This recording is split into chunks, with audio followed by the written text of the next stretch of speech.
Buenos días, querida iglesia. Dios les bendiga. Esta mañana quiero compartir con ustedes una porción que está en el libro de Jonás. Un libro muy bonito. Vamos a leer la palabra del Señor. Amén. Jonás huye de Jehová, de nada más y nada menos de quien está huyendo, ¿no? Vino palabra de Jehová Jonás, hijo de Amitai, diciendo, estoy del capítulo 1, versículo 1. Levántate y ve a Nínive, aquella gran ciudad, y pregona contra ella porque ha subido su maldad delante de mí. Y Jonás se levantó para huir de la presencia de Jehová a Tarsis y descendió a Jope, y halló una nave que partía para Tarsis. Pagando su pasaje, entró en ella para irse con ellos a Tarsis, lejos de la presencia de Jehová. Pero Jehová hizo levantar un gran viento en el mar, y hubo en el mar una tempestad tan grande que se pensó que se partiría la nave. Y los marineros tuvieron miedo, y cada uno clamaba a su Dios. Y echaron al mar los enseres que había en la nave, para descargarla de ellos. Pero Jonás había bajado al interior de la nave y se había echado a dormir. El patrón de la nave se le acercó y le dijo: ¿Qué tienes, dormilón? Levántate y clama a tu Dios.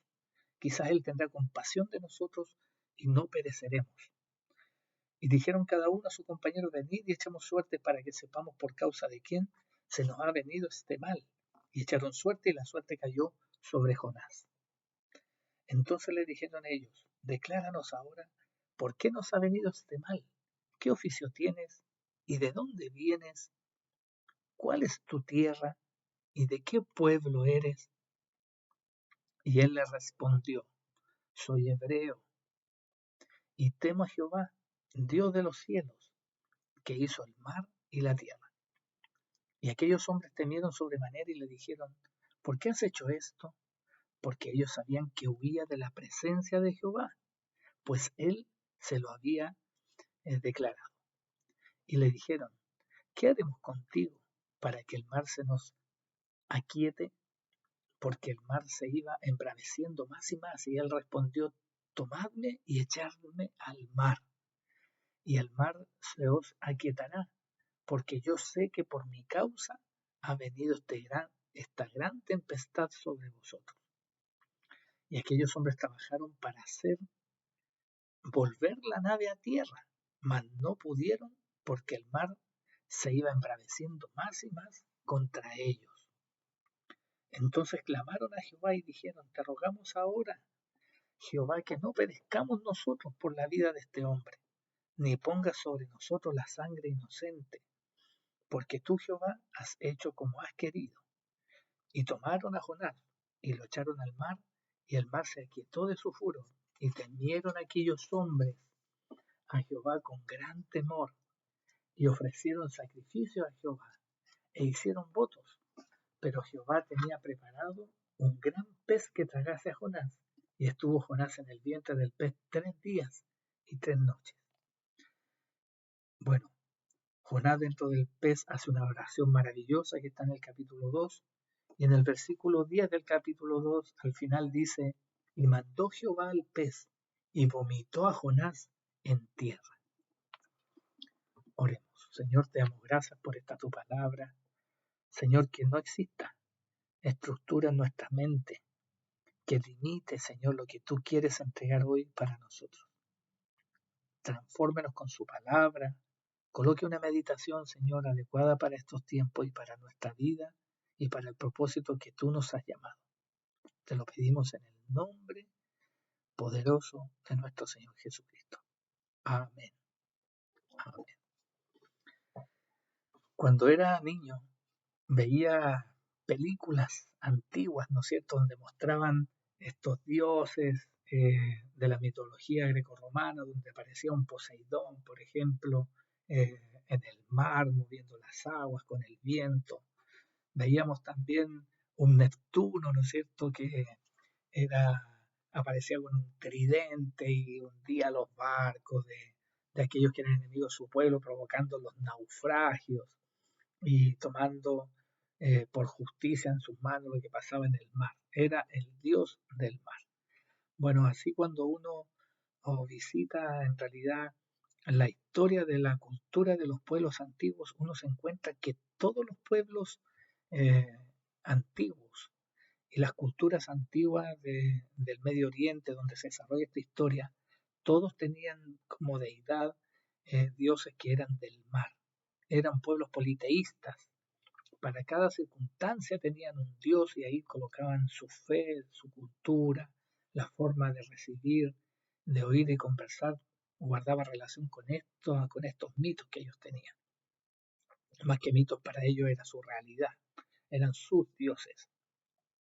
Y así vemos que, eh, por ejemplo, para el pueblo sumerio, que el que más se acercaba al contexto en el que estaban eh, eh, en los tiempos de Jonás, podemos ver que Enki era el dios del mar para el pueblo sumerio y, y que siempre todos en las aguas tenían reflejados a un ser mitológico grande que obraba en justicia para ellos. De hecho, dentro de los actos de justicia, cuando alguien tenía duda y requería o demandaba un juicio sobre alguna persona, el rey en esos tiempos, por medio de los sacerdotes, esos dioses, tomaban la actitud de, si habían dudas de que la acusación tenía asidero, tomaban a la persona que era juzgada, la ataban y la tiraban al mar, ya sea o al río o al lago donde ellos veían que estaba la manifestación de su deidad. Y si éste sobrevivía, era una respuesta de su Dios, de que era justo. Y, y si perecía, tenía asidero el reclamo de aquel que presentaba pruebas contra la persona. Sin embargo, ellos esto no se lo tomaban a la ligera. No era llegar y lanzar a un hombre, porque si ellos cometían injusticia, y Dios, el Dios de ellos, según el entendimiento, por lo que estuve estudiando ahí de las deidades de estos pueblos, para conocer la cultura de ellos, eh, sobrevivir a esta persona era un acto de justicia de ese Dios, y todas las posesiones eh, que, que tenía la persona que había reclamado juicio tenía que replicarle a quien había sometido a esta situación y retribuirle con lo que él reclamaba. Así que ellos eran temerosos de esto y además ellos también eran echados al agua para recibir el juicio del Dios si es que era injusto. Entonces, este es el contexto, cómo ellos escuchan y cómo se narra esta historia. Debemos entender que eso es lo que estos marineros tienen en su mente o su estructura mental, cómo reciben las declaraciones de Jonás. Eh, bueno, ellos tratan, cuando Jonás cuenta la verdad y muestra su arrepentimiento de una otra manera, porque Jonás asume de que él es el culpable de que estén en esa circunstancia. Eh, ellos se conmueven y tratan de llevar la nave a tierra. Y resulta que el agua se embravece más porque el Señor no permite que no se cumpla su voluntad. Es así como Jonás les exige y acepta que se sacrifiquen y ellos con mucho temor eh, piden que no sea cobrada la sangre de ellos en sus manos y es arrojado al mar en ese sacrificio. El mar se calma, se aquieta y wow, lo que ocurre es que se cumple lo cual la palabra que había soltado Jonás y el Señor aquieta las aguas y lo que viene al corazón de estos varones que no conocían a este Dios que le había sido declarado que era un Dios diferente. ¿Por qué era diferente? Porque ellos, todos sus dioses tenían límites de acción y eran territoriales. Y Jonás que le había declarado de que Jehová, el Dios que había creado el mar y la tierra, era ya un Dios superior que sobrepasaba los límites que ellos tenían. Había reclamado su vida. Y esto lo que permite es la conversión de ellos. Ellos se convierten y hacen pacto porque nuestro Dios es un Dios de pacto. Ellos se llenan de temor ante el Señor. Y dice que empiezan a adorar, levantan el sacrificio y adoran a Jehová con gran temor, e hicieron votos, ¿no es cierto? Entonces, eh, podemos reconocer que cuando un hombre está dispuesto a ir a las aguas por arrepentimiento, podemos testificar poderosamente del Dios al que amamos, del Dios de nuestro corazón. Y también debemos conocer varios mensajes que hay detrás de esto. Fíjese que Jonás había estado dispuesto a, a invertir desde su dinero para comprar un pasaje, un boleto, para no hacer la voluntad del Señor. El Señor quiere usar nuestras vidas y nos manda con propósitos. Muchas veces nosotros podemos estar en contra de esos propósitos. Tenemos que ser muy cautelosos en no ser oposición para la obra que el Señor quiere hacer. Y esto debemos pensarlo poderosamente porque la palabra del Señor fue escrito eh, eh, por nosotros, pero no fue estos textos antiguos escritos para nosotros, fue escrito en un lenguaje para aquellos que lo podían comprender en su tiempo, pero el Señor ha sido tan bueno que ha dispuesto, ¿no es cierto?, de todo para que nosotros podamos tener acceso a ella. La verdad nos va a hacer libres. Eso permitió que ellos fueran libres también de las consecuencias de la desobediencia de un hombre.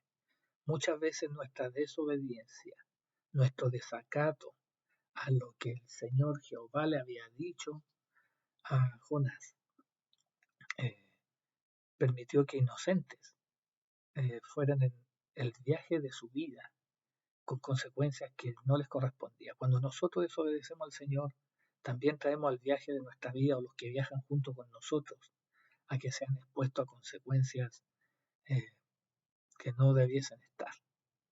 Arrepintámonos a tiempo, coloquémonos en la línea del propósito al cual el Señor nos ha llamado. Mostremos siempre, en toda circunstancia, aunque signifique un sacrificio para nosotros, la gloria del Señor. Y esto permitirá que otros vengan a conversión y le conozcan. Hermanos, quería compartir esto con ustedes. Quería que reflexionáramos hoy día respecto a que hay, hay un Nínive al cual somos enviados. Nínive significa casa de pez. Imagínense esos ninivianos que creían en esta deidad que venía del mar, que era poderoso en el mar, que de repente están ahí en la costa y ven que un gran pez vomita, escupe de su boca a un varón que trae un mensaje de parte de Dios. Para ellos, wow, fue claramente una manifestación tremenda, a quien era la señal que ellos necesitaban para tener el arrepentimiento genuino.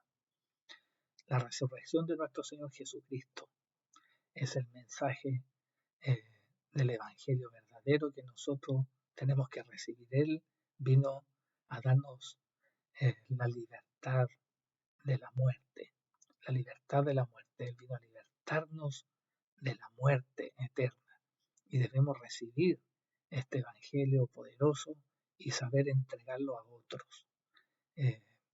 Nínive cayó en arrepentimiento genuino y eso agradó al Señor. Aunque Jonás no estaba muy contento, pero hay veces que, aunque nos enojemos, tenemos que hacer igual la voluntad del Padre, aunque no nos guste la forma que Él quiere. Debemos saber que la palabra no está presa del Señor y que Él quiere usar eh, a nuestra vida eh, con la verdad. Así que les bendigo. Espero que haya podido traer eh, una reflexión respecto a cómo hacer las cosas eh, conforme al Señor. Él nos va a transportar, Él va a proveer. Si Él invita, Él paga el pasaje, Él provee los medios, incluso los que no nos imaginamos, para que nosotros declaremos lo que estamos mandatados por el Señor a declarar. Que el Señor nos bendiga. En el nombre poderoso de nuestro amado Señor Jesús y en sus méritos, hoy día comparto esta reflexión. Dios te bendiga.